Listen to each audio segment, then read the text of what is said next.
Hello కాకా నమస్తే. మంచిపూర్ అయిపోయినట్టు పిరేంద్ర అని అనుకుంటుర్లే. జర్రాగు కాకా కథ మొత్తం చెప్తా అని చెప్పి నేను మా అర్బాస్ గాడు ఇద్దరం కలిసి మన ఫేవరెట్ ప్లేస్ కి అయితే వెళ్ళిపోయినాం. హైదరాబాద్ పాన్ మహల్ కి చాయ్ దాగనికి కాకా అని చెప్పి ఓ చాయ్ తీసుకొని తాగినాక ఏ కాకా ఎక్ పాండో ఎక్ పాండ్ అని చెప్పి వేసుకొని బయలుదేరినాం అని చెప్పినాక సంక్రాంతి ఉన్నదిగా మన జడకాడంతా దుకాణాలు పెట్టిర్రు అని చెప్పినాక ఏ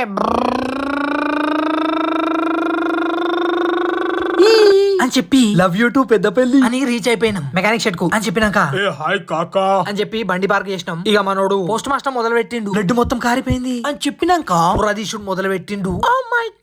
ఫైనల్ గా పుర్రదీసి మొత్తం కడిగిండే. అసలు కథ ఏంది అని అంటే కాక మనకేదైనా అయితే నేనైతే డాక్టర్ గాడికి పోతా, మీరు ఎడికి పోతారో కామెంట్ చేసి చెప్పుర్రి. అదే మరి బండికి అయితే మీ మెకానిక్ దగ్గరికి రావాల్సిందే కాదా అని చెప్పి ఆయిల్ చేంజ్ చేసుకోవడానికి వచ్చినాం. మీకు ఈ వీడియో నచ్చినట్లయితే ప్లీజ్ లైక్